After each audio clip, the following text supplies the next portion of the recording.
Semana passada tivemos a honra aí de ser ministrados pelo pastor João Aparecido. Ele pegou um tópico de João ali, né?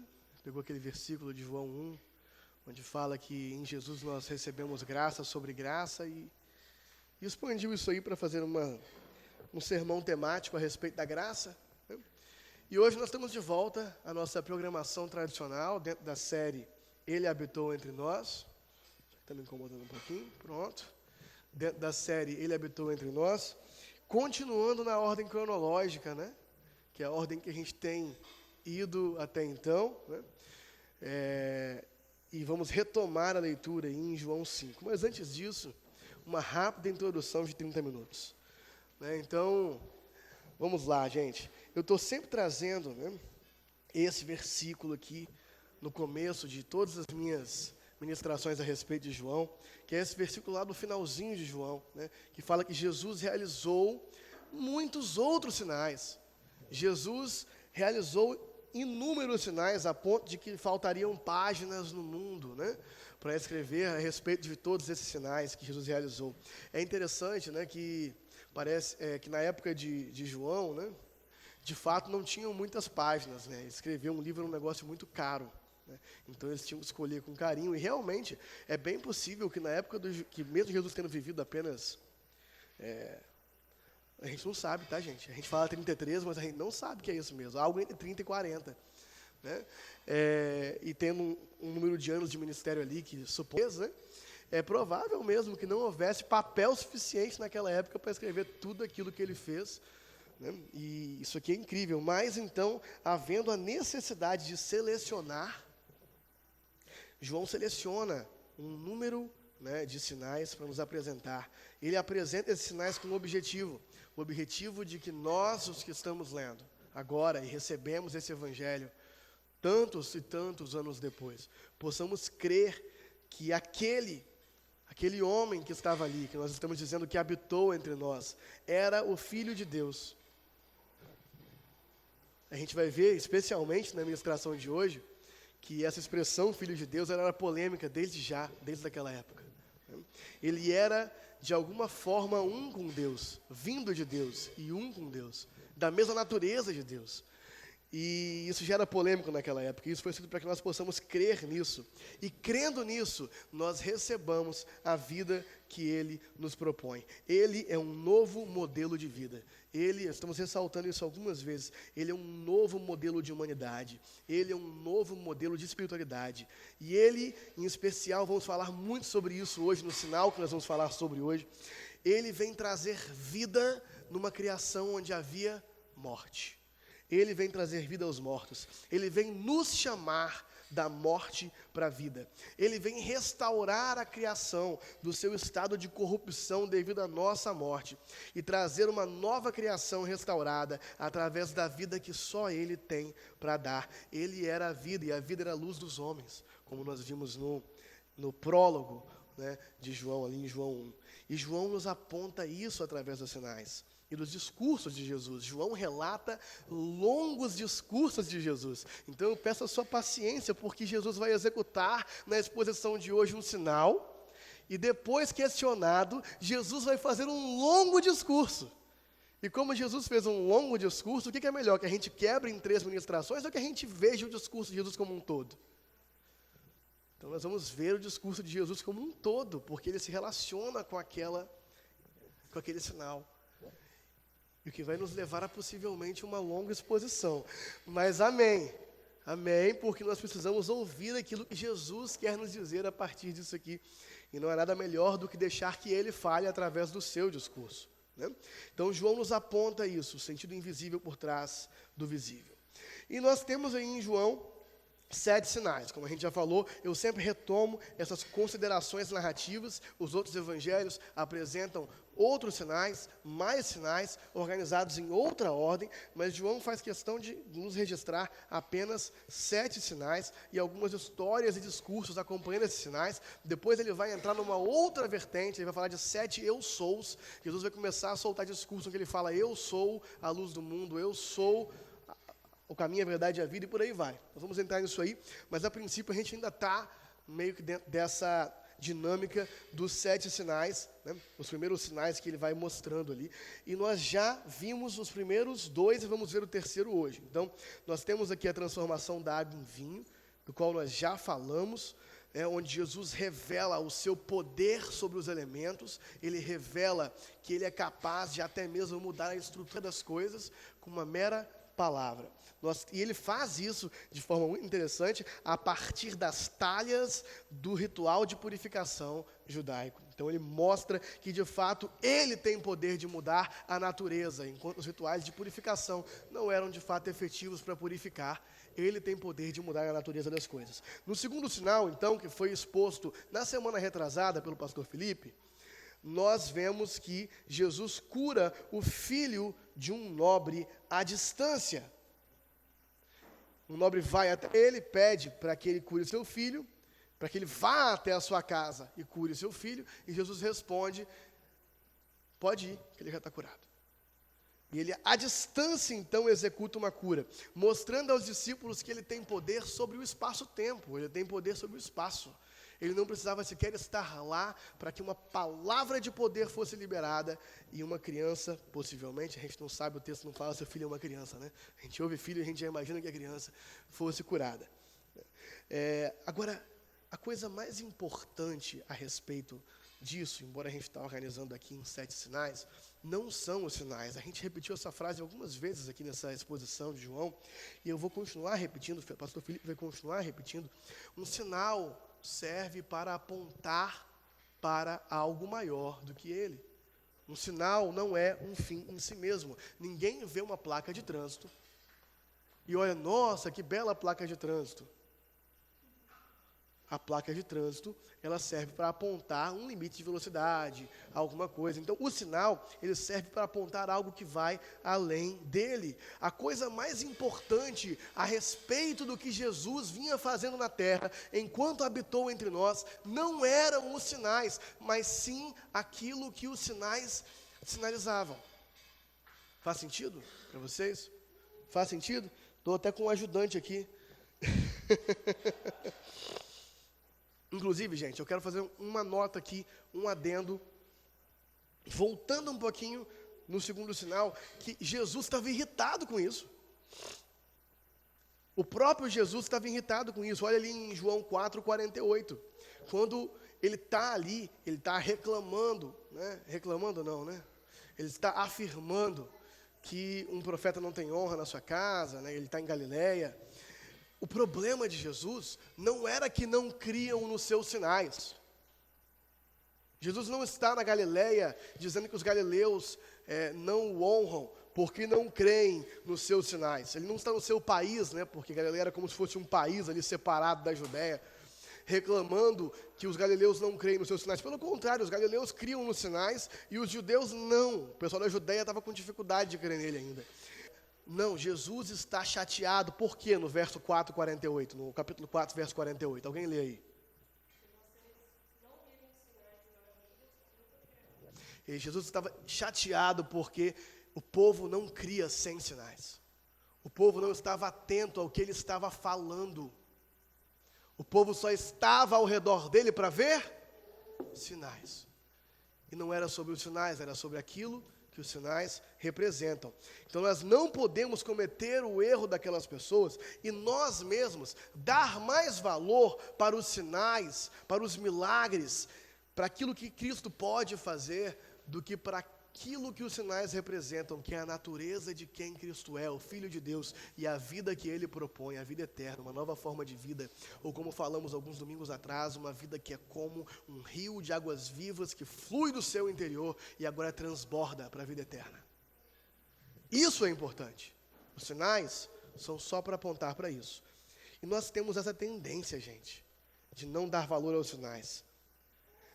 Nós temos essa tendência de dar valor demais aos sinais, porque a verdade é que os sinais, as manifestações externas, a organização externa da nossa vida, são o que de fato nós queremos com Cristo.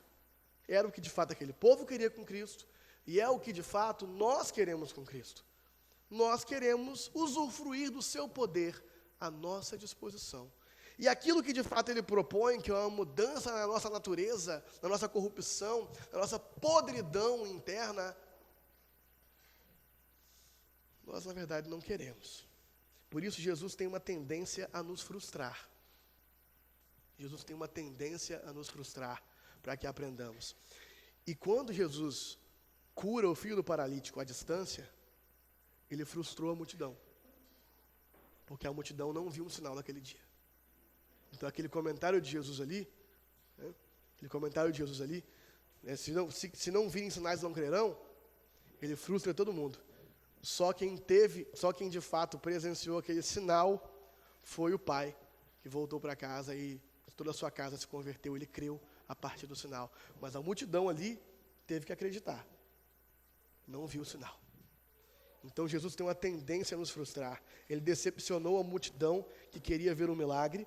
Ele decepcionou todo Israel que queria um tipo de Messias diferente do tipo de Messias que ele era.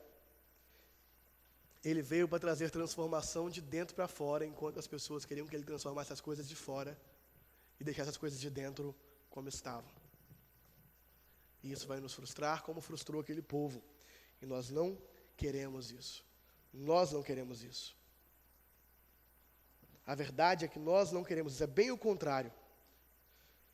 A verdade é que nós achamos que não tem nada de errado com a gente. Tem algo de errado com o outro. A gente acha que o mundo está um caos porque as pessoas são maus, a gente não. No fundo, o ser humano que ainda não recebeu o Evangelho, não recebeu essa convicção de culpa. E ele acha que o caos do mundo não é culpa dele, é culpa dos outros. Então a gente quer um Jesus que resolva os outros, mas não que nos mude por dentro, não que revele que nós fazemos parte errado com o mundo. Então nós estamos mortos de dentro para fora, e por isso nós morremos por fora. A coisa mais relevante a partir da queda, quando a gente fala que a humanidade caiu, a humanidade saiu do jardim, Adão e Eva foram expulsos do jardim, e se eles pecassem, eles morreriam, lembra? Agora, qual que é a coisa mais relevante nessa história? A morte física, que aconteceu alguns anos depois de quando eles foram expulsos do jardim, ou o fato de que eles foram desconectados da fonte da vida.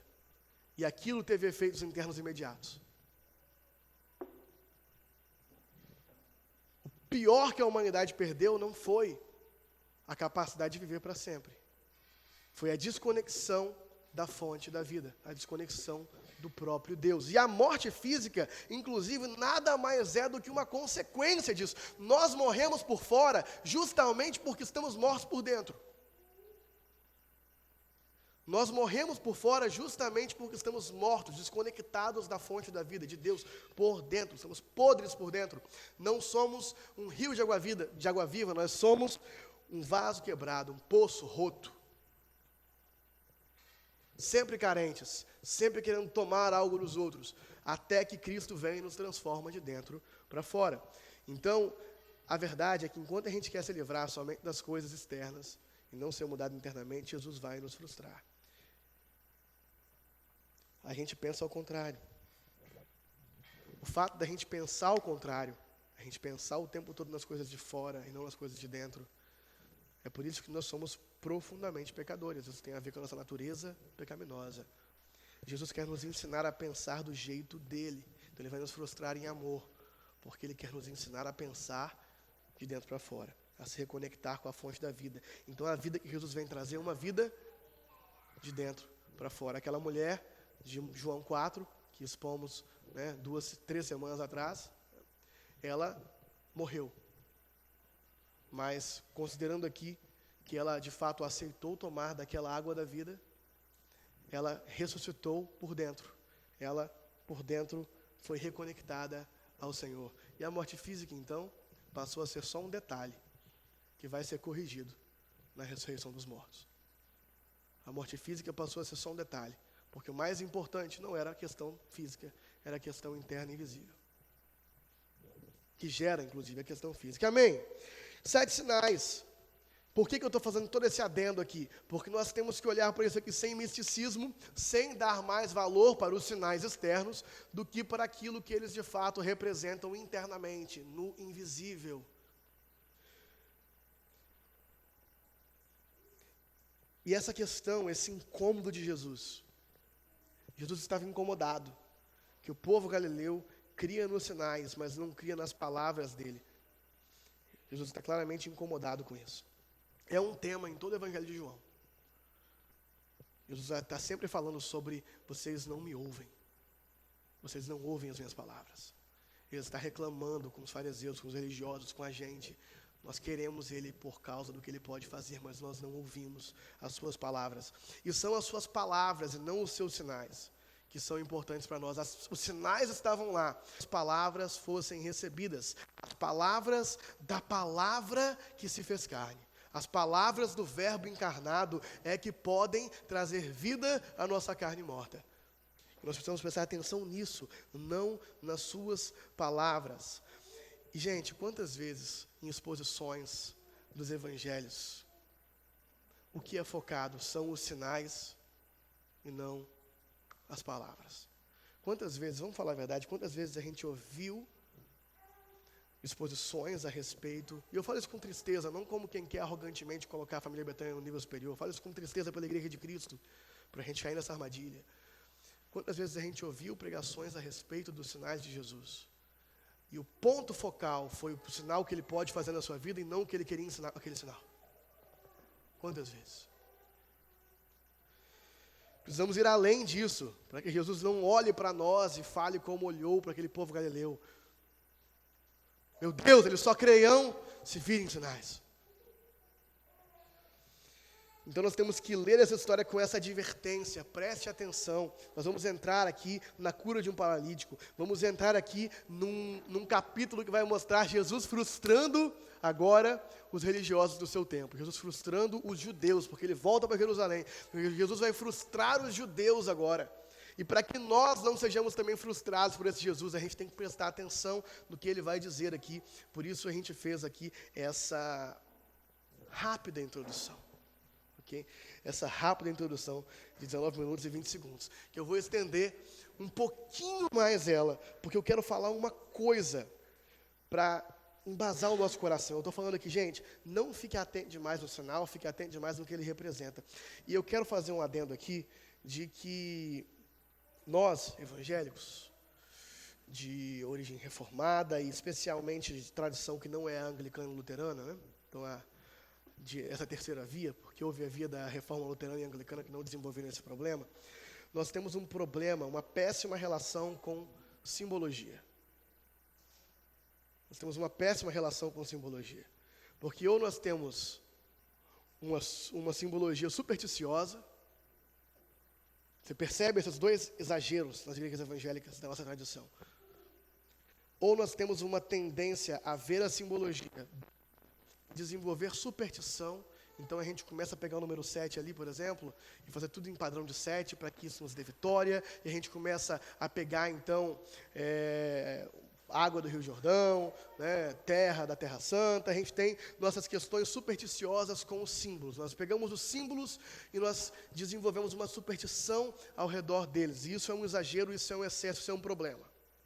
Mas muitas vezes nós pendemos para o outro lado completo, que é não dar valor algum à simbologia bíblica. E olhar para essas coisas como se elas tivessem sido colocadas lá à toa, como se elas não tivessem um objetivo de ser, como se os símbolos, os sinais e as simbologias... É interessante porque sinal e símbolo é sinônimo. E aqui a gente está falando aqui de sinal no sentido dos milagres que Jesus fazia, mas 7, por exemplo, o número 7, ele é um sinal, ele é um caractere, ele é um algoritmo. Como que é que fala? O quê? Não foi embora a palavra? Ele é um algarismo, e um algarismo é um sinal numérico. Ok? Uma imagem é um sinal visual. Um item pode ser um sinal visual. Assim como os milagres de Cristo eram sinais. Todas essas coisas são sinais, símbolos. E o que eu quero que a gente tenha em mente aqui? Para a gente ter uma relação saudável com símbolos. Porque eu fiquei até com medo de, ao começar essa série, bater tanto assim nos 7 sinais e alguns irmãos saírem organizando a vida tudo em padrão de 7. Eu fiquei até com medo. Mas o que eu quero que a gente tenha em mente para que a gente tenha uma relação saudável com isso? Os símbolos e sinais não têm poder em si mesmos. eles apenas apontam para algo maior, e esse algo maior tem poder. Então a gente não pode fugir disso, porque o mundo bíblico e a Bíblia, ela é cheia de simbologia. Ela é cheia de simbologia, mas essas coisas não têm poder em si mesmas. Quem tem poder é o Deus para qual elas apontam.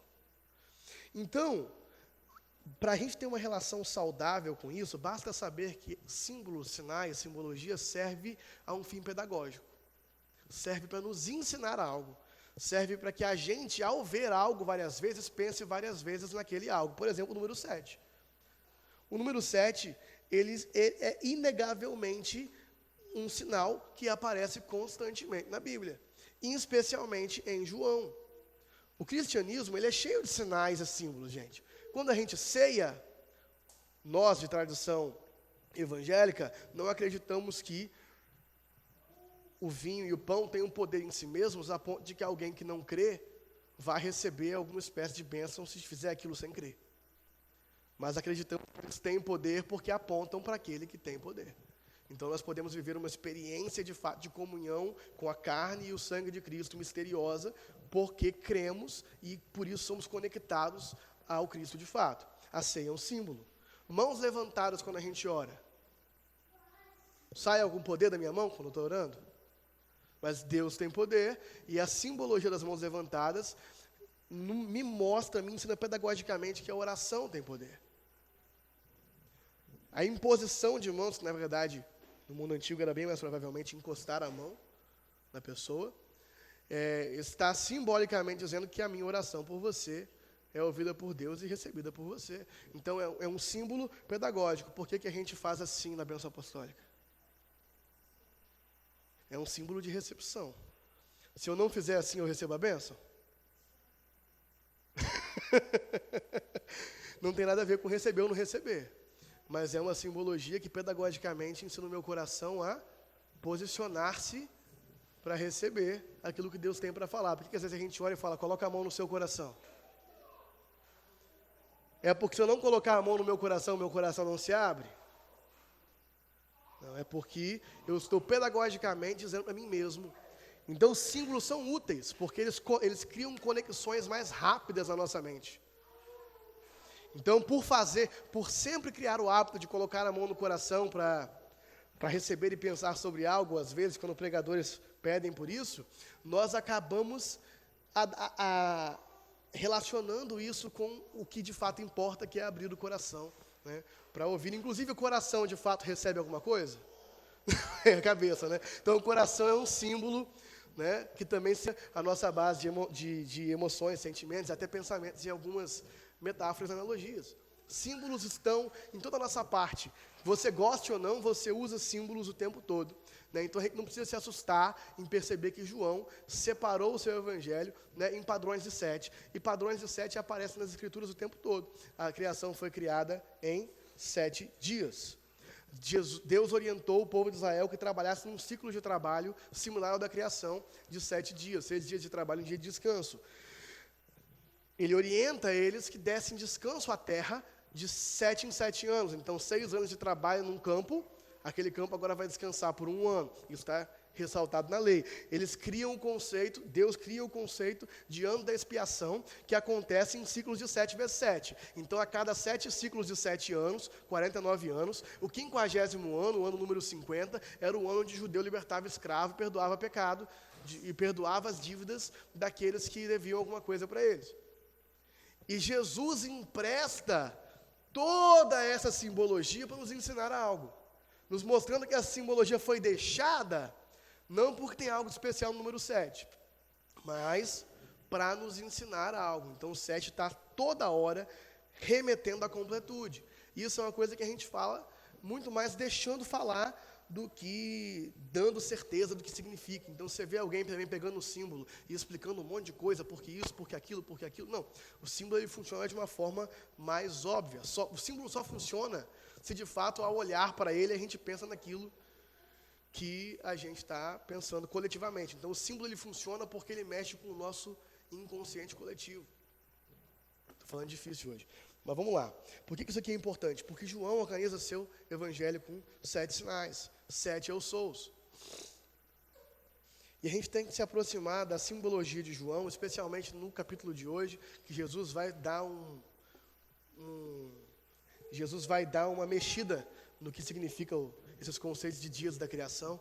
Ele vai fazer uma ressignificação aí do conceito de sétimo dia, também nesse capítulo, isso vai entrar aqui. Então a gente tem que olhar para isso sabendo que com uma relação saudável com a simbologia bíblica, amém? Foi legal esses 7 minutos que eu gastei para a gente conseguir desenvolver uma relação saudável com a simbologia bíblica? Rapaz! Uau! Incrível, cara. Muito bom. Ué, travou tudo aqui, hein? Meu Deus. Olha aí. Deixa eu conectar de novo aqui. Uhum.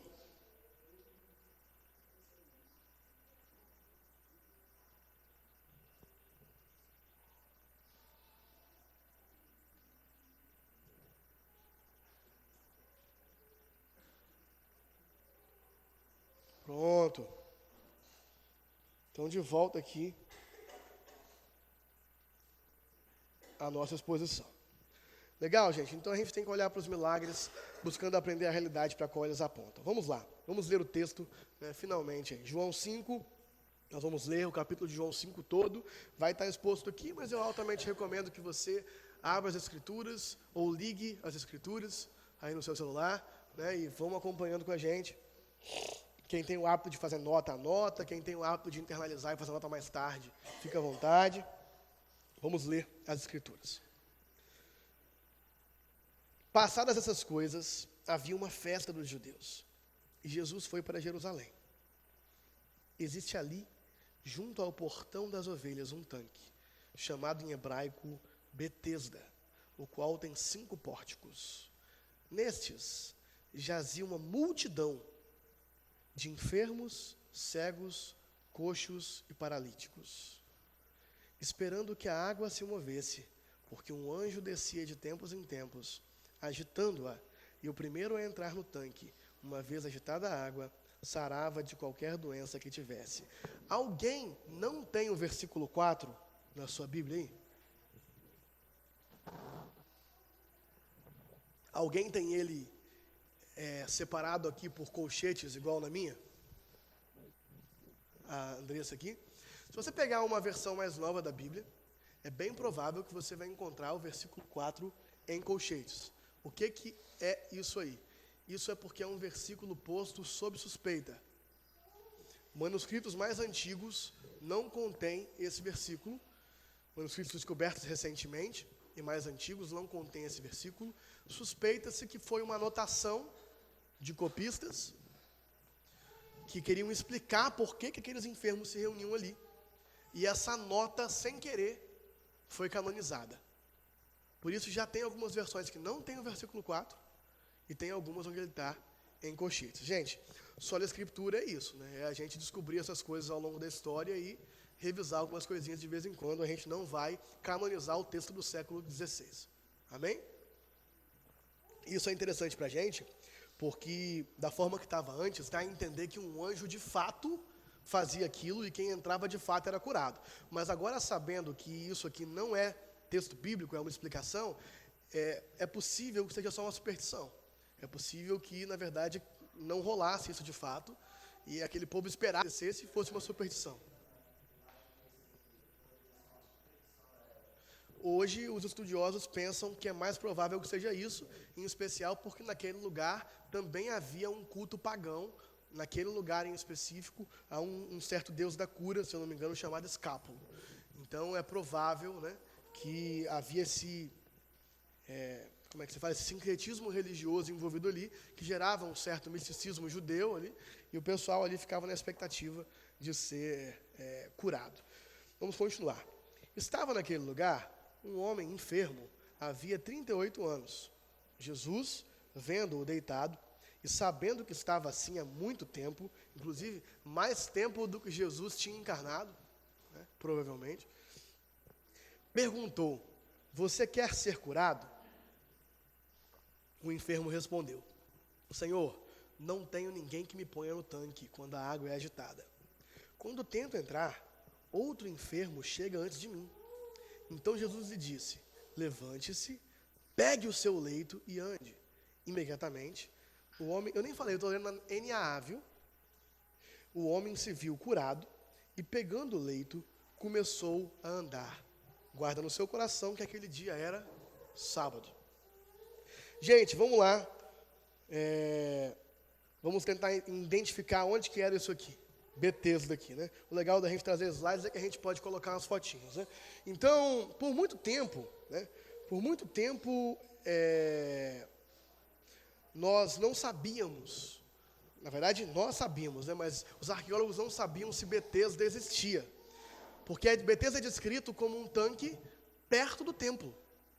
Então, supõe-se que um lugar desse não sumiria do mapa, né? Mas foi escavado, há 2 séculos atrás, um lugar que provavelmente é Betesda. Até então, suspeitava-se que João tinha imaginado isso.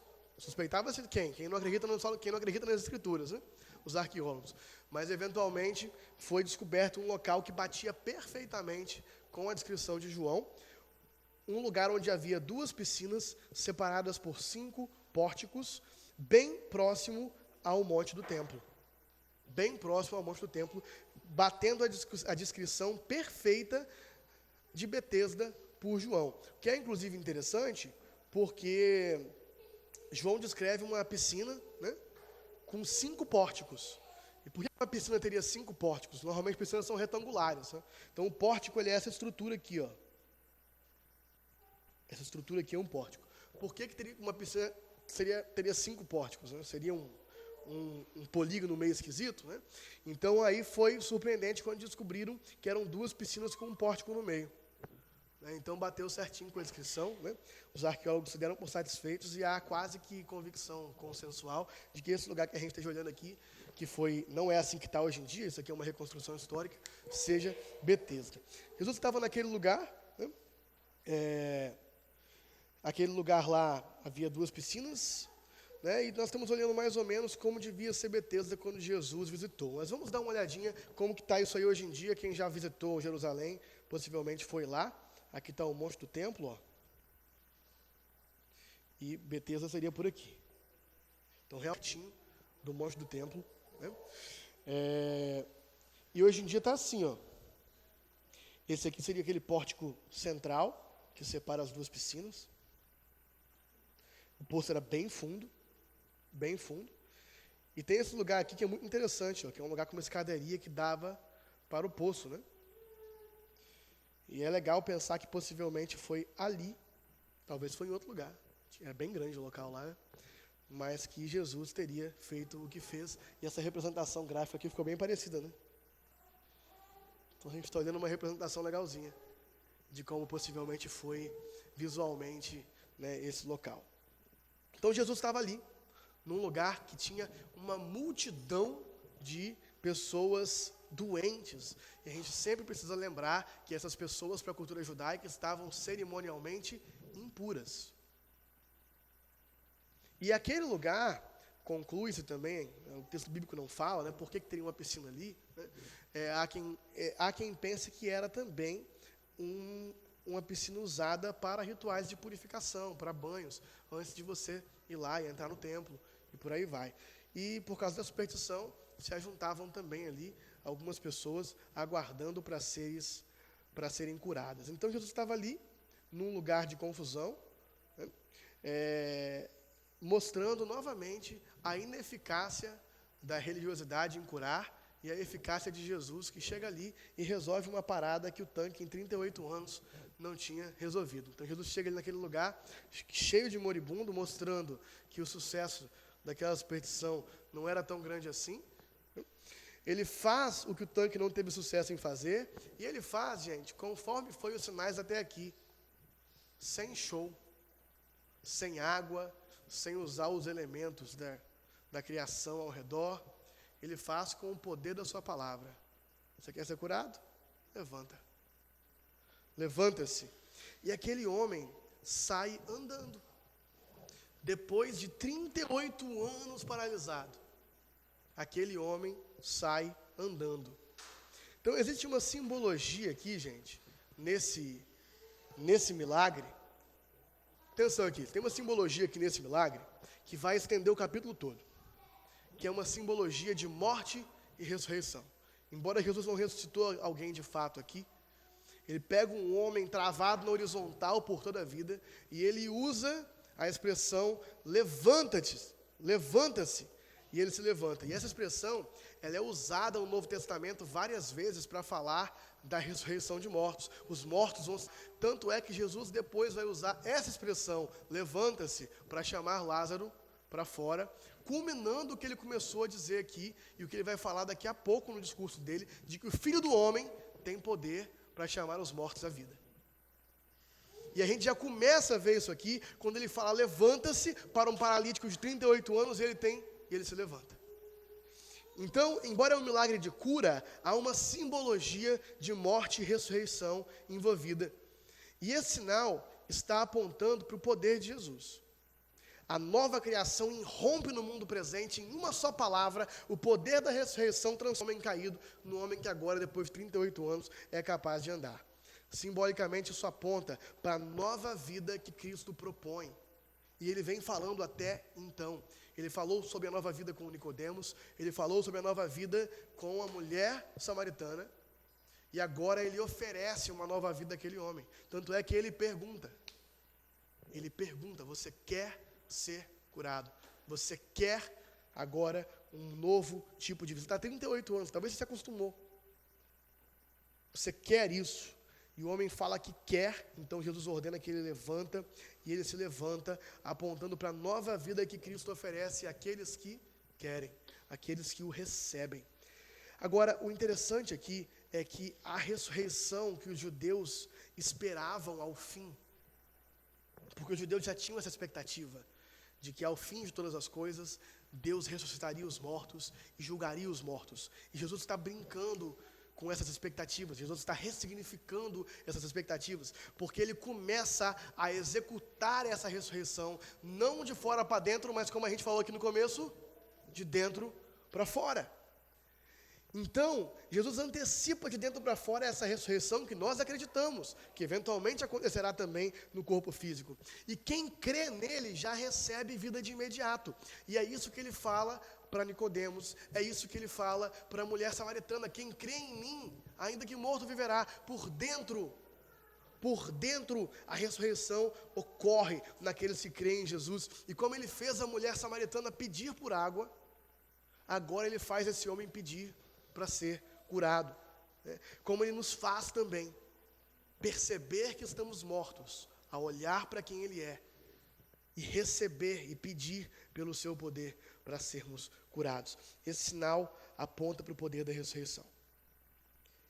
Era isso que esse sinal poderia apontar para quem o assistisse, que o poder de Deus de mudar a natureza e de ressuscitar os mortos no futuro já estava de alguma forma andando no meio deles e começando alguma coisa.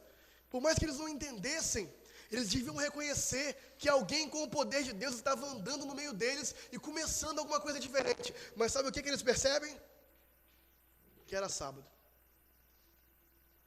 É isso que eles percebem. Eles percebem que era sábado, Jesus curou no sábado. Poxa, não podia esperar, o homem esperou 38 anos. Não podia esperar mais um dia e curar no domingo? Jesus curou o homem no sábado. E mandou o homem carregar a sua maca no sábado. Parece absurdo, mas foi isso que eles prestaram mais atenção. Agora a gente deles, né? Porque a gente também costuma ler o texto e prestar mais atenção que Jesus pode curar nossos problemas do que aquilo que ele quer falar. Então a gente não pode julgar eles, porque Jesus tem esse problema, ele quer falar algo e a gente quer entender aquilo que a gente quer entender. Mas foi isso que eles pensaram, que era sábado. E por isso, algo começa a acontecer ali.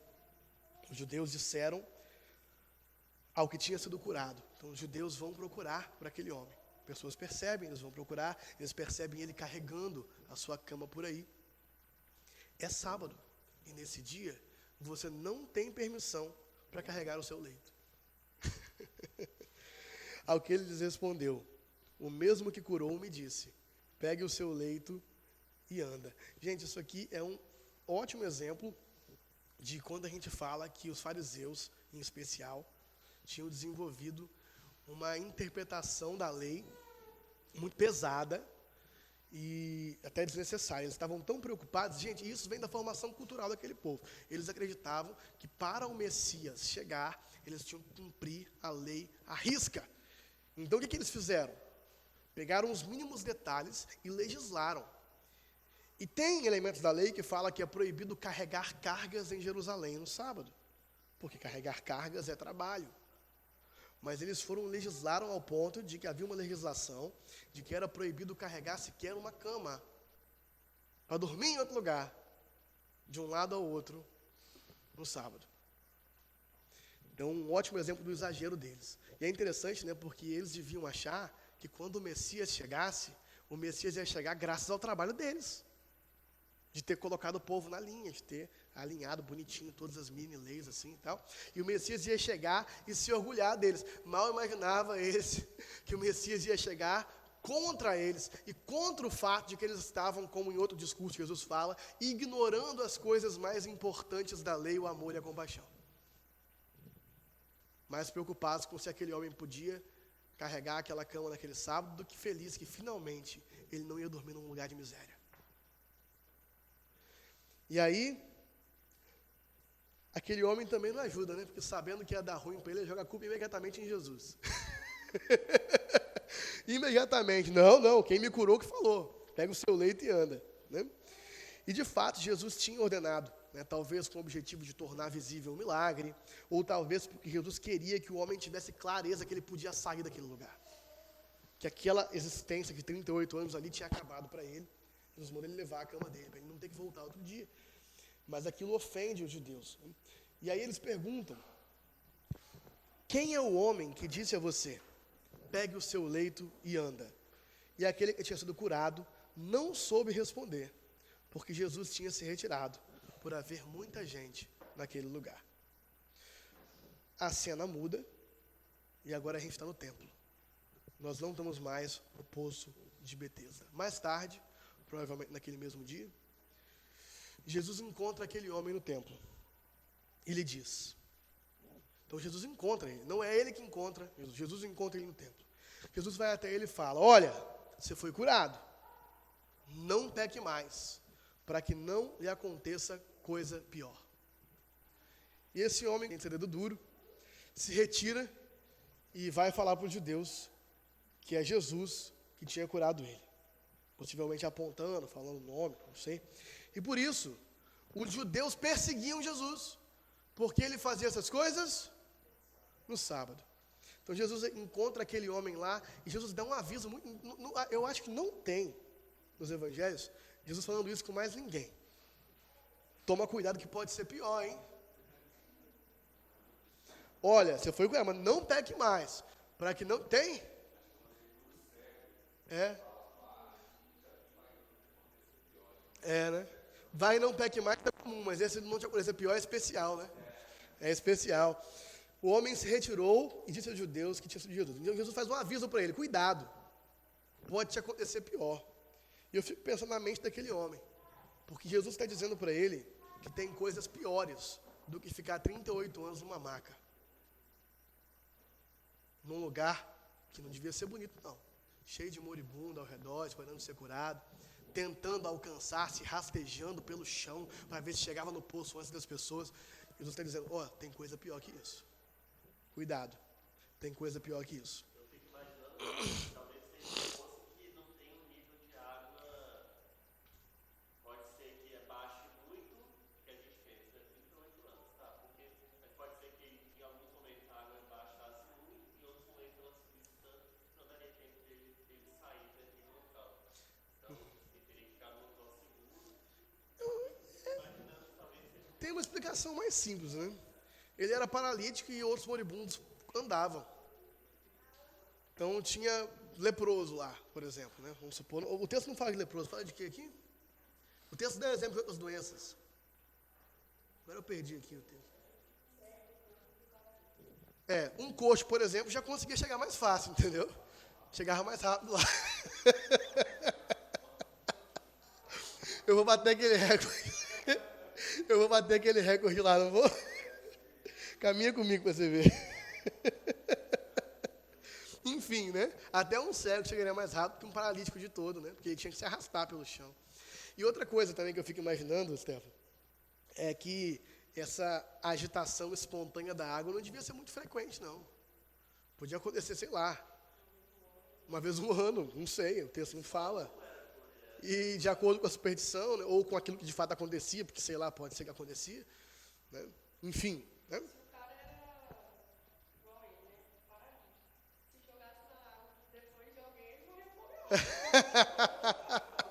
Tem esse risco também, né?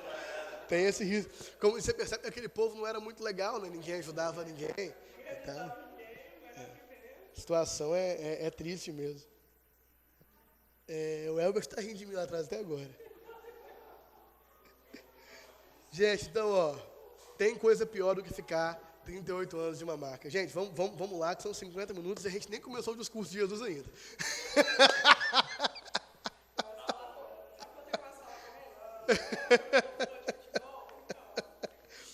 Então, gente, a nova vida que Cristo propõe é muito superior à cura que ele tinha operado, gente. A nova vida que Cristo estava propondo, a vida conectada com o Pai, era muito superior.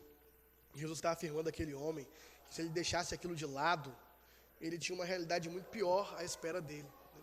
A realidade de uma eternidade sem Deus. Esse é o grande aviso desse capítulo.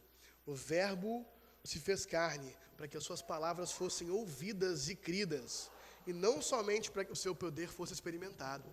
Então aquele homem experimentou do poder, ele deixou de andar. Jesus estava avisando para ele que se ele não tomasse cuidado, ele não iria experimentar daquilo que importava, ouvir as palavras dele e receber vida, como ele vai falar no próximo discurso, que os fariseus não fazem, não ouvem e por isso não recebem vida, né?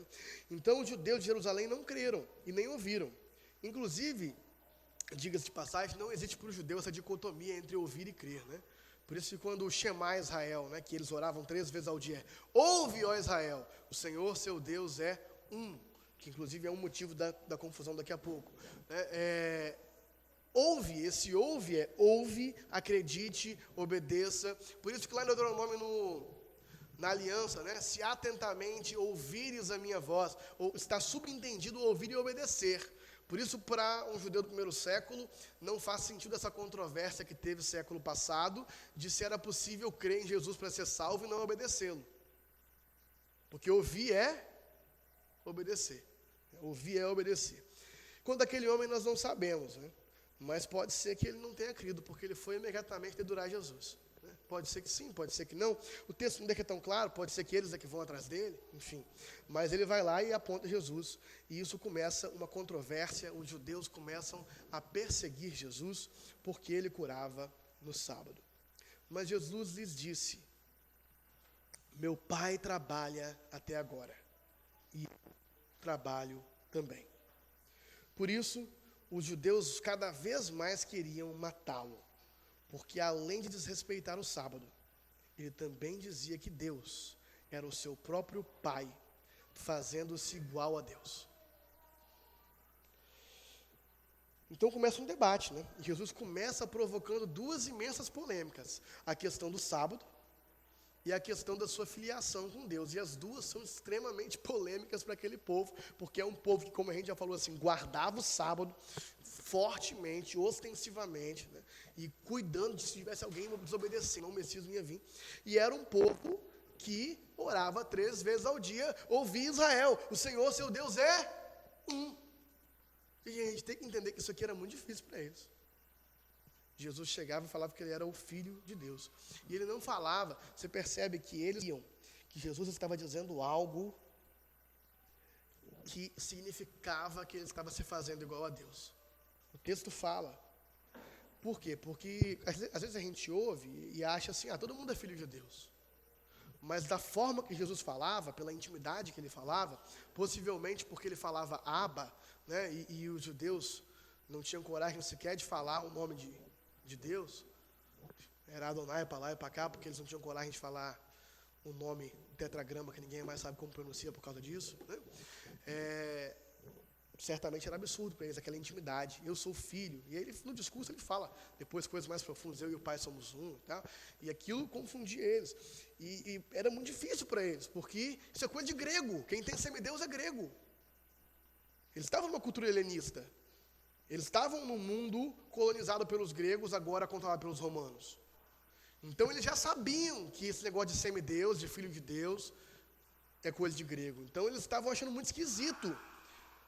Até a gente tem dificuldade de entender como Jesus pode ser filho e um com o pai. Isso é algo que a gente aceita e chama de doutrina da Trindade. E lá estava, então, aquilo era muito difícil para eles. Porém, os sinais e maravilhas estavam lá para provar que aquele que tinha a palavra de poder que chamou o mundo à existência, tinha poder de chamar mortos para a vida. Então, eles deveriam ter crido. E Jesus já começa provocando isso. Ele chama Deus de Pai. E os discípulos entendiam que ele estava se colocando numa posição especial, não só messiânica, mas porque eles esperavam por um Messias, mas de um Messias da parte de Deus, da mesma natureza de Deus. E aquilo era muito esquisito para eles. Além disso, tem algo muito interessante, porque ele se colocando como o Filho de Deus, agora confronta eles a respeito do conhecimento deles, da compreensão deles a respeito do sábado. Por quê? Para os judeus, por que essa frase, meu pai trabalha até agora, dá para falar uns 20 minutos sobre ela e possivelmente terminar a pregação aqui. Não sei, vamos ver o que vai acontecer. Né? Meu pai trabalha até agora e eu trabalho também. Parece uma coisa meio rápida o que ele está fazendo ali, parece que é só um elemento do discurso jogado ali, mas essa frase é muito profunda. Por quê? Porque eles estão acusando ele de trabalhar no sábado. E o que aconteceu no sábado na criação? Deus descansou, o Pai descansou. E na mentalidade judaica, então, Deus cria e está descansando, entendeu? Então, Deus já fez a obra da criação. Então, a criação está feita. Deus está descansando da criação. Jesus está em outro time zone, Jesus está em outro fuso horário. Jesus está enxergando que o Pai ainda está trabalhando. Que o Pai está agora trabalhando na nova criação. O Pai não está mais no seu repouso sabático. O Pai está trabalhando na nova criação junto com o Filho. Então, enquanto vocês estão no sábado, no meio da criação caída, descansando no meio da criação caída, eu e o Pai estamos trabalhando. O Pai está ativamente trabalhando. Então, ele estava afirmando uma coisa muito difícil para eles entenderem. De que ele e o Pai juntos estavam agora iniciando uma nova semana. Eles estavam na nova criação. Eles estavam trabalhando juntos. E por isso, para Jesus, a questão do sábado era irrelevante. Ele iria fazer as obras que o Pai mandou ele fazer, inclusive no sábado, porque o Pai ainda estava trabalhando. Jesus está enxergando, Jesus está se colocando como um bom filho, que só faz o que vê o Pai fazer. Daqui a pouco ele vai falar mais sobre isso. E eles não estão enxergando que isso estava acontecendo, apesar das profecias do Antigo Testamento todas apontarem para isso. Eles não estão enxergando, vocês não estão olhando para o Pai. Ele está olhando para o Pai e por isso ele vê o Pai trabalhando, por isso ele trabalha. Eles não olham para o Pai de fato, eles não percebem as profecias de fato, eles não veem o Pai trabalhando e por isso eles acham ruim de Jesus estar trabalhando. Aquele que está renovando a criação está trabalhando na frente deles. Talvez por isso, João organiza em 7 sinais e 7 eu sous, como quem também está chamando a compreensão dos 7 dias. Algo novo está acontecendo na criação. E eles não conseguem acreditar. E é interessante, assim, porque a tradição cristã, ela vai nos colocar na direção da Sexta-feira Santa, do sábado e no domingo da nova criação. Né? Então, esse trabalho de Jesus vai culminar numa nova sexta-feira, aonde na sexta-feira da criação, o homem foi criado. E na sexta-feira do trabalho de Jesus, ele é entregue no madeiro e o novo homem é exposto. A humanidade é purificada pelo seu sacrifício da cruz. E aí ele entra num repouso sabático, ele some no sábado, e ele inaugura a nova criação no domingo, iniciando algo novo. Então, a simbologia é muito rica aqui, gente. Em cima desse versículozinho pequeno, meu pai trabalha até agora e eu trabalho também. E quando a gente fala de simbologia, a gente fala sem muitas certezas, né? Mas parece que é isso que o texto bíblico quer dizer. Jesus trabalhando numa nova criação, e aí é super interessante que, de fato, ele chegue ao ápice do seu ministério numa sexta, repousa no sábado e levante no domingo, iniciando algo novo. Por isso que a gente fala muitas vezes aqui, né, no dia do Senhor, que nós estamos celebrando o 8º dia, o primeiro dia da nova criação, o primeiro dia de algo novo que Jesus começou a fazer. Gente, eles não entenderam nada, então Jesus agora vai se lançar, né, num discurso, entendeu? E eu vou tentar fazer mais rápido o discurso, ok? Ao invés de ler minhas notas, eu vou mais rápido, porque eu acho que as coisas mais importantes a gente já falou. Tá? Embora tenha uma riqueza de narrativa e de argumentação e de poesia muito legal nesse discurso, que é uma pena a gente não conseguir ir tão a fundo. Né? Poderia fazer a piada do Vieira e convencer vocês a me darem mais meia hora para terminar. Com meia hora eu terminava, hein? Mas vamos ver o que acontece aqui. Então Jesus lhes disse, começa então uma defesa, eles estavam acusando Jesus. Eu queria botar aqui um ponto, né? Por causa do que Jesus falou, eles não queriam mais só reclamar com eles queriam matá-lo. E lembra que ele estava no templo, nessa conversa, um lugar onde o Sinédrio teria de fato autoridade para matá-lo. Então eles queriam matá-lo. Nós não sabemos com quem que ele está falando, se eram religiosos de baixo nível, de alto nível, mas poderiam arrastá-lo para uma investigação, né? E aí o que eles queriam de fato fazer era matá-lo. Eles queriam matar aquele que veio trazer vida ao mundo. Lembra que eu falei que o tema desse capítulo é morte e ressurreição? A vida estava perante eles e eles queriam matá-lo. Então Jesus começa uma defesa. Ele vai falar, em verdade, ele digo que o filho nada pode fazer por si mesmo. O filho faz o que vê o pai fazer, porque tudo que este fizer, o filho também faz. Porque o pai ama o filho e lhe mostra tudo o que faz, e maiores obras que estas lhe mostrará, para que vocês fiquem maravilhados. Pois assim como o pai ressuscita e vivifica os mortos, assim também o Filho vivifica aqueles que quer. O tema aqui é morte e ressurreição. Jesus está vendo o Pai fazer algo que os discípulos não estão vendo. Que os religiosos do seu tempo não estão vendo. As escrituras já mostravam que ele faria algo novo. Nós temos a visão dos ossos secos. Nós temos a promessa da nova aliança, de colocar a lei no coração. Havia uma promessa, eles não estavam enxergando que havia algo do tipo a ser feito, mas Jesus está enxergando que o Pai está fazendo algo. E o que o Pai está fazendo? Ressuscitando e vivificando os mortos. E o Filho faz o que vê o Pai fazer. Então, por isso, o Filho vivifica aqueles que quer. Então, o Filho já começou uma obra de dar vida. Obra essa que vai chegar no seu rompante simbólico quando ele tira Lázaro, de fato, de dentro do túmulo, no capítulo 11, depois de estar morto por 4 dias, mostrando que ele, de fato, tem poder sobre a morte, para qualquer um que viu aquela situação. Bem, o Pai não julga ninguém.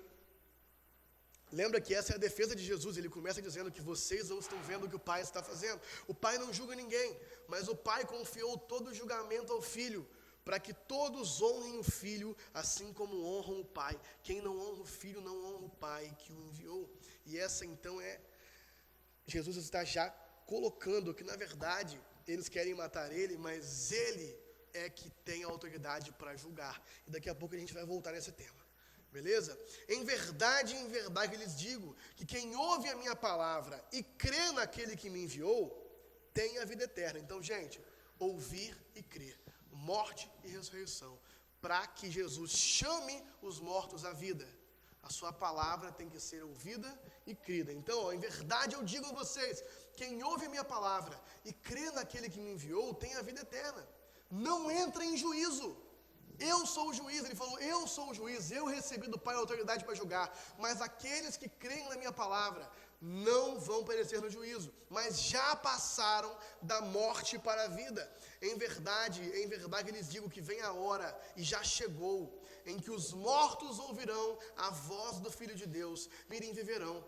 Então ele novamente apontando para essa ressurreição de dentro para fora, para essa nova vida de dentro para fora, que ele é capaz de dar aos mortos, aqueles que escutam e creem nas suas palavras. Porque assim como o Pai tem vida em si mesmo, o Pai era a fonte da vida, do qual nós nos desconectamos da queda, do qual a humanidade se desconectou.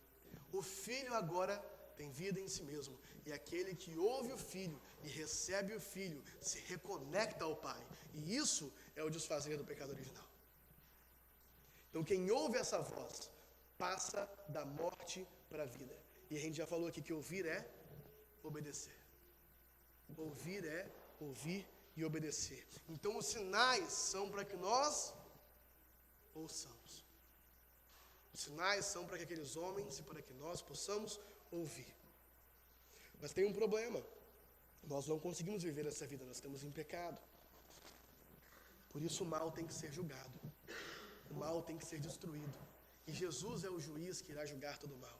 E ele lhe deu autoridade. O Pai deu autoridade ao Filho, que tem vida em si mesmo. O Pai deu autoridade para julgar, porque ele é o Filho do homem. E nesse momento ele ortoga o título daquele que julgaria vivos e mortos no livro de Daniel.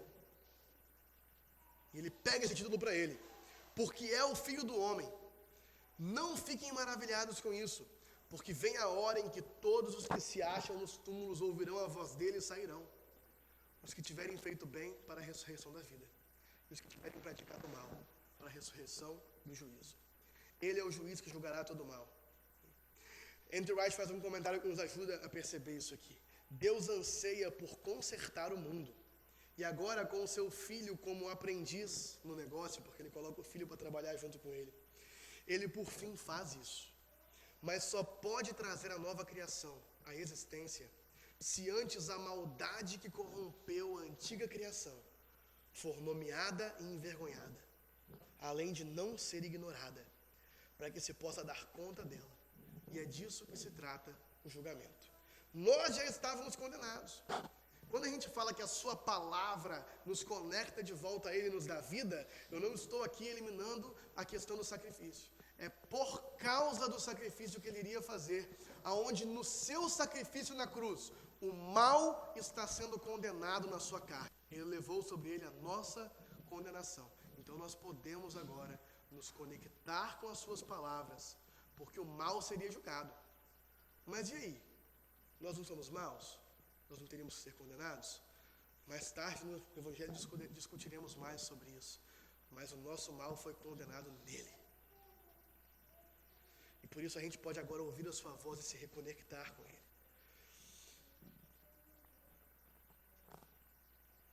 E o fato é que nós recebemos essa vida quando? Quando ouvimos a sua voz e cremos nela. Então o Filho está chamando vida nos túmulos. Eu nada posso fazer por mim mesmo. Assim como ouço, julgo. O meu juízo é justo, porque não procuro a minha própria vontade, e sim a daquele que me enviou. Se eu dou testemunho a respeito de mim mesmo, o meu testemunho não é verdadeiro. Outro é o que dá testemunho a respeito. E sei que o testemunho que ele dá a respeito de mim é verdadeiro. Então nós estamos de volta aos acusadores. Eles estão acusando ele de ser um falso Messias, de ser um falso mestre, de ser um falso profeta, de estar fazendo blasfêmias, de estar curando no sábado. E ele está dizendo: eu não vou dar testemunho de mim mesmo. Eu sou o juiz. Não cabe a mim dar testemunho de mim mesmo. Inclusive, num tribunal, né, se eu falar que, não, gente, eu sou justo, se eu não apresentar minhas testemunhas, ninguém vai acreditar na minha justiça. Então, Jesus agora vai apresentar as suas testemunhas. Vocês mandaram mensageiros a João, e ele deu testemunho da verdade. Eu, porém, não recebo testemunho humano. Eu não preciso disso, do testemunho de João. Mas eu falo essas coisas para vocês. João testemunhou para vocês. João era a lâmpada que estava acesa e iluminava. E por algum tempo, vocês quiseram se alegrar com ele. Então a primeira testemunha que Jesus chama é João Batista. Ele mesmo diz que não é a mais importante testemunha dele, porque ele não recebe testemunho, ele não precisa de testemunho de humanos. Mas João revela a incredulidade dos mestres judeus, porque por um tempo, antes de João começar a falar de Jesus e de Messias, João foi visto pelo povo como um profeta. Então, por um tempo, vocês perceberam que a lâmpada de João estava acesa e iluminava. E por um tempo, vocês se alegraram com isso. Mas quando João começou a dar testemunho da verdade, ele foi, mais claramente, né, porque ele fez isso em todo o seu ministério, ele foi rejeitado. Então, a primeira testemunha é João Batista. Mas essa não é a mais importante. Eu tenho maior testemunho que o de João. Porque as obras que meu Pai me confiou para que eu as realizasse, essas que eu faço, testemunho a meu respeito de que o Pai me enviou. O Pai me enviou. Esse mesmo é que tem dado testemunho de mim. Mas vocês nunca ouviram a voz dele e nem viram a sua forma. A mais importante testemunha de Jesus é o próprio Pai, que está dando um testemunho de quem ele é, permitindo que ele faça obras que só um Deus faria. Permitindo que ele faça obras que revelam o poder do Pai, de chamar a morte para a vida, com uma palavra. Nesse ponto, gente, Jesus já tinha feito vários e vários milagres. João realizou alguns. Mas fica subentendido de vários. E aqueles homens, então, olhando para aqueles sinais, nunca antes manifestos na história da humanidade, deveriam acreditar, por mais difícil que fosse para eles, de que Deus estava dando testemunho do seu próprio Filho. Ele mostrava o poder de Deus nos seus sinais.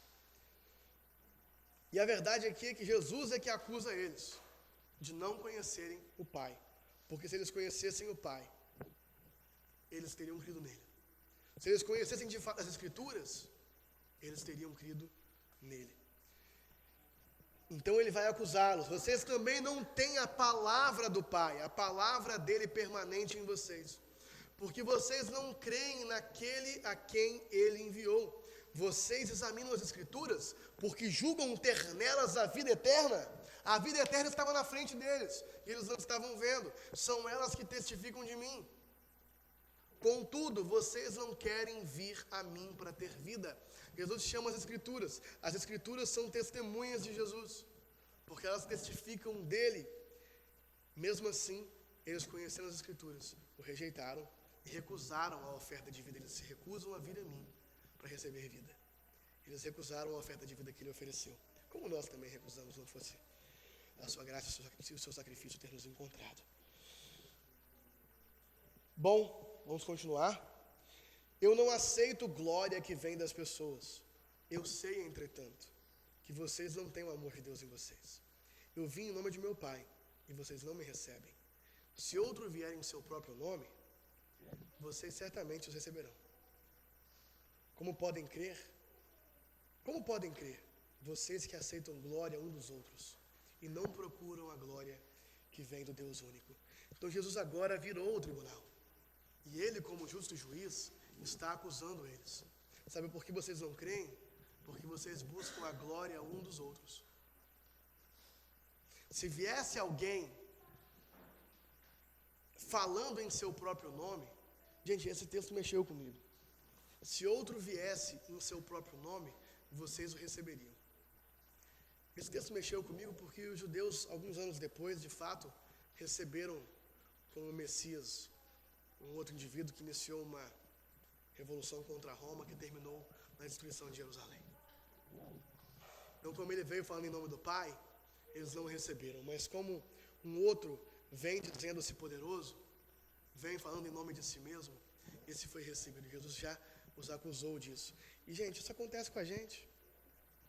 Nós estamos mais dispostos a receber homens poderosos que prometem nos livrar das nossas situações externas do que o próprio Jesus, que promete nos transformar de dentro para fora. Nós estamos mais dispostos a receber aqueles que vêm no seu próprio nome, na sua própria vanglória, do que aqueles que nos ordenam a abrir mão da nossa glória e buscar a glória somente de Deus, do Deus. E por que eles não criam? Como vocês podem crer? se vocês aceitam a glória uns dos outros, se vocês estão buscando dar glória e glorificar uns aos outros. Se é isso que vocês estão interessados, em acariciar os seus egos uns dos outros. E não procuram a glória que vem de Deus. Não procuram a glória que vem do Deus único. Jesus está falando isso não porque ele queria ser glorificado por eles, mas porque ele era uma oferta de vida que eles estavam rejeitando, era para o bem deles. É por vocês. Vocês não têm o amor de Deus em vocês, por isso vocês não creem. E não é só sobre os judeus, é sobre nós, que também queremos buscar a nossa glória em primeiro lugar. Não pensem que eu os acusarei diante do Pai. Quem acusa vocês é Moisés, o herói deles, em quem vocês creem e em quem vocês puseram a sua esperança. Porque se vocês de fato crescem em Moisés, também creriam em mim, porque ele escreveu a meu respeito. Se, porém, não creem nos escritos dele, como crerão nas minhas palavras? Esse é o fim do discurso. Então Jesus termina o discurso de sua defesa, invertendo o cenário de tribunal. Moisés testemunhará contra vocês no juízo. E não vai ser eu que vou os acusar, eu sou o juiz. Não vai ser eu que vou os acusar. Moisés vai acusar vocês, porque ele testificou a meu respeito. Ele escreveu a meu respeito. E se vocês crescem nisso, creriam em mim. Agora, se vocês não creem nem nos escritos dele, que é o herói de vocês, como crerão em mim? Então esse discurso mostra o tamanho da incredulidade deles em colocar Jesus para julgamento. Eles é que seriam condenados. Gente, que discurso de Jesus, né? Em um pequeno discurso, longo perto de outros evangelhos, ele discorre sobre a sua missão de trazer vida aos mortos, restaurando a criação e julgando toda a maldade, sobre a necessidade de ouvir e crer nele, para que nós possamos receber vida, mostrando como testemunhas que ele é mostrando as testemunhas bíblicas e presentes de que ele de fato era o Messias que veio trazer vida ao mundo, e condenando a incredulidade dos seus acusadores.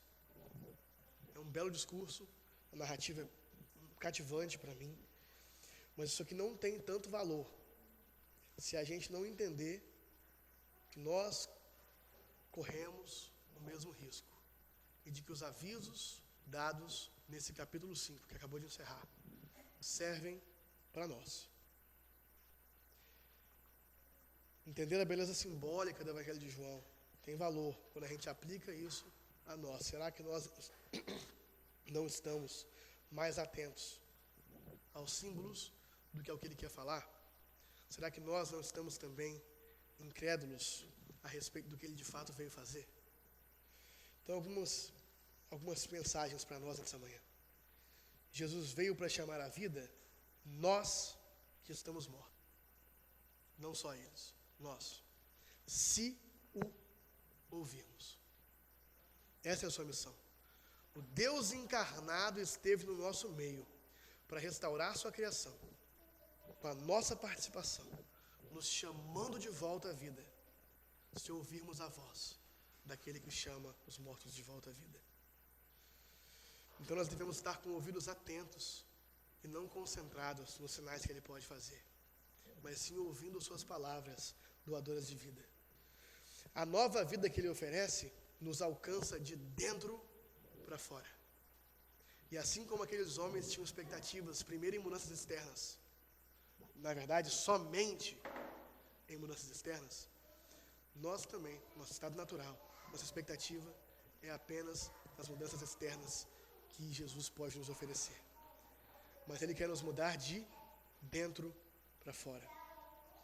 Então a gente tem que estar mais preocupado em ouvir as suas palavras vivas para ser transformado de dentro para fora, do que em usufruir dos sinais e maravilhas que ele pode e continua executando para que essas palavras sejam escutadas. Nossos ouvidos têm que estar no lugar certo. Os sinais e maravilhas são para nos apontar para a realidade nova que Jesus já inaugurou e pode ser experimentada dentro de nós. Ressurreição de dentro para fora. Fonte de água viva. Uma existência doadora, abençoadora, cheia de amor, porque eu já fui amado e chamado para a vida de volta por aquele que morreu por mim.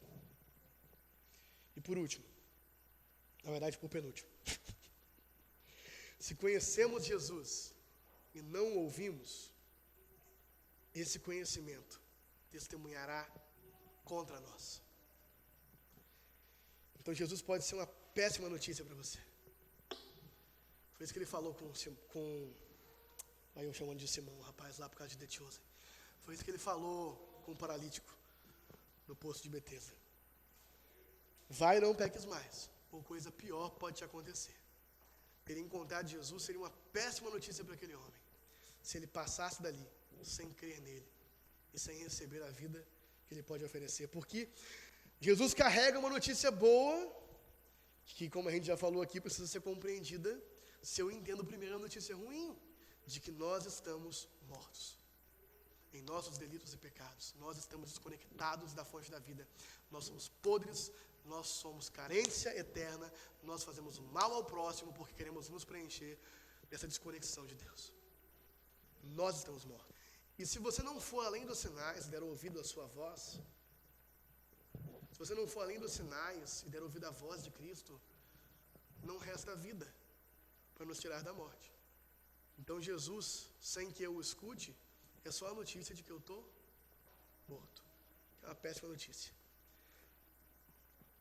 Me vem aqui em mente o autor de Hebreus quando diz: como escaparemos nós se negligenciarmos tão grande salvação?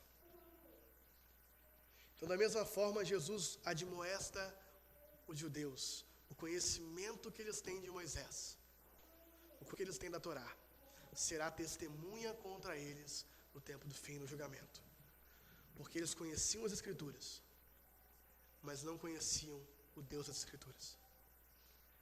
O símbolo, eles tratavam como um fim em si mesmo. E tinham até competições de quem decorava mais, quem sabia mais, quem era o mais zeloso. Que Paulo fala que ele era o mais zeloso. Então eles até faziam essa conta. Então eles se relacionavam com as Escrituras como um fim em si mesmo.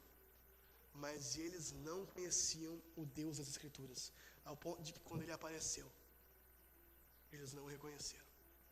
E a gente corre o mesmo risco. O risco de entender muito de Escritura, de Bíblia, de Evangelho, de teologia, e como um fim em si mesmo. Não permitindo que isso, que é necessário conhecer, mas é necessário para me levar até o Pai, para me levar até Cristo, para me levar a uma vida de piedade, como o pastor Felipe gosta de falar, para me levar a ser como Jesus. E assim como aqueles homens, nós podemos ser tentados a encontrar no conhecimento bíblico um fim em si mesmo. Porém, esse conhecimento tem um único fim: nos levar ao Deus vivo e nos tornar parecidos com Ele. Encerramos por aqui. Amém? Feche seus olhos, vamos orar. Pai Santo, muito obrigado pela sua palavra. Sua palavra escrita, que nos aponta para a sua palavra viva, que tem o poder de nos dar vida de verdade. Obrigado, Pai, pela encarnação de Cristo, pelo Verbo vivo, pelas suas palavras que nos alcançam hoje com 2000 anos de distância, mas como se fosse no mesmo dia, porque elas têm poder de esmagar os nossos corações e substituir nossos corações de pedra por corações de carne,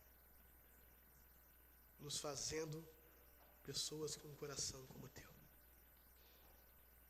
Ah, Senhor Jesus, que nós possamos olhar para essa história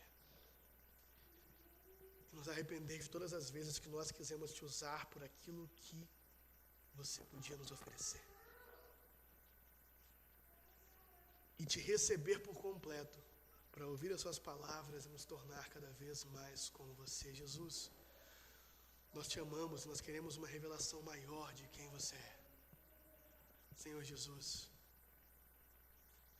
nós queremos uma revelação maior de quem você é.